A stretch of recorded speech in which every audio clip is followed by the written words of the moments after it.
little change of pace here. This story is called Eat My Words. And it's the title story for tonight. I have a big mouth. I went, as a child, from being a drooling little blob of whatever to speaking full cognitive sentences. There was no in between for me. It was a little unnerving for some people to have a 2-year-old and have a full conversation with them, a full discussion, full awareness.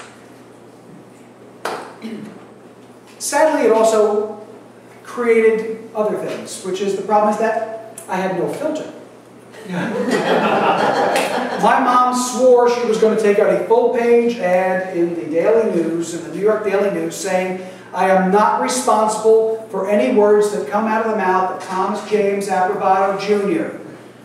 It was totally, you know, it was an accident. You know these things happen. I happened to be telling some visiting, you know, friends of the family that, you know, you have to be naked in order to get in bed with my mommy.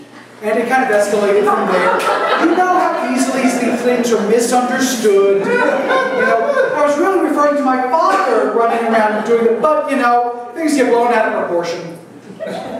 Well, it led me to the thought and the notion of the idea of storytelling and communication and the idea of writing and where this idea came from in the first place.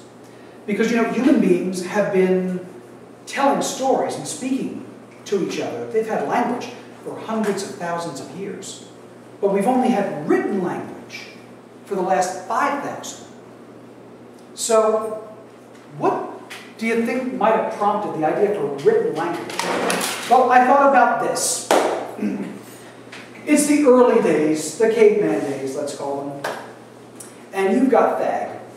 Thag is running around. Thag is a very popular guy. He's a good old storyteller. He's a lot of fun. He's very entertaining. He has got the funniest story about an elk with 2 left antlers. It is amazing. He cracks him up every time. Every Harvest Festival, Thag tells this story. Well, here's the problem. Thag met this other little lady who lives, and she's off in one of the winter villages. And her name is Gloglaw, Lady Gloglaw, get it? So he wants to go see his Lady Gloglaw. And the guys at the village say, Thag, wait a minute, time out, man. You've got to tell that story about the elk with the 2 left antlers. I mean, nobody tells it better than you. And he says, guys, you know, seriously, I've got, you know, a friend I want to go see and spend time with.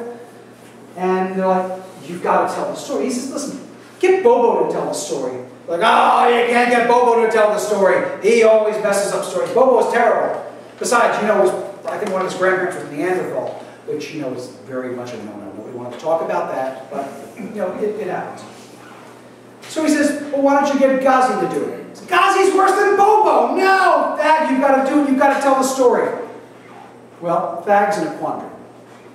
He wants to tell his story, but he wants to be Lady Gloglaw better. So, what can he do? He's got to come up with an idea of being able to tell his story, but get somebody as stupid as Bobo to be able to repeat it. So, he thinks about it and says, wait a minute. He gets Bobo over, and he tells Bobo the story. He says, come on, Bobo, you've got to do this. Bobo, however, again, probably is part Neanderthal, and doesn't really quite get it that well. So he's not repeating the story back right. So Thag thinks and says, I could draw pictures that that Bobo can refer back to, and this way he can see it and he can tell the story properly. Now, you can't do them on a cave wall anymore because there's no way anyone is going to go into a cave with Bobo. I'm just saying, you know, no one's going into a cave with Bobo. So he says, I'll put this on animal parchment. And he's got a big animal skin. And he draws the pictures, the whole story of the elk with the 2 left antlers, and he lays it out. And he goes, and he's drilling it into Bobo's head over and over and getting him to repeat it back. Keeps getting him to refer back to the pictures. Come on, Bobo, look at me. Bobo, pay attention, Bobo. He's got Bobo. And he says, okay, you're good, man. You're going to be fine. You tell this story at the Harvest Festival, I'm off to the winter encampment. Me and Lady Glogla, we're going to have a good time. Fag runs off.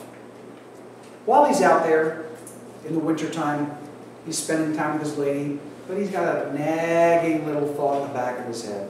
He knows something did not go right with this story. First sign of thaw, he shows up and makes his way back to the summer camp. When he gets in there to the village, people are giving him dirty looks. Dirtier than the ones you guys are giving me. He's getting these dirty looks, and they're giving him the cold shoulder. And remember, this is right past the time of the Ice Age, so when I say cold shoulder, I mean cold shoulder. Well, they're glaring at him, and he's wandering around, he's looking for Bobo. He can't find Bobo anywhere. So finally he wanders. There's Bobo, sitting by himself at the edge of the encampment. He is dirty, disheveled, and okay, we're talking cave people here. When I say dirty and disheveled, it's really meaning something. He has bits of fur in his beard, in his teeth, in his eyebrows, and his hair. And again, cavemen, hairy already. To be noticeable, that much hair, it's got to really be saying something. He says, Bobo, what happened? Bobo repeats the story. He says, he was telling the story. He thought he had it right. But Bobo thought he might ad-lib a little bit. Add a little more zing and panache to the story. You know who Bobo was? The first editor. He had the written copy. I can make this better. What does the author know? So he decided to improvise and change the story. When you're a caveman and your stories are simple, you don't want anyone messing with your stories. Apparently, two of the big hunters that were sitting in the front got very irate. And they started haranguing him. So Bobo panicked. And he started going back. And he's grabbing the skin. He's trying to see where he lost himself in the skin. Except his hands are all sweaty. Which, again, probably goes back to the whole Neanderthal thing. But he's now got it smeared. He can't read a damn thing. So the guys are getting up. The hunters are they're yelling at him. They're accosting him. And Bobo's trying to say, look, read it for yourselves. Read it for yourselves. But only Fag and Bobo knew about this whole reading concept and idea. So they thought he was making fun of them. Needless to say, they ripped it all up, the whole pelt. They shoved it down his throat. Which is also where, you have to remember, these guys, the two hunters, first critics. They rip this pelt up, they shove it down his throat, they make sure it's gasped all the way down there. And that's where we get the idea of eating your words from. True story, true story. Honest. What I like, if I'm lying, I will eat my own words.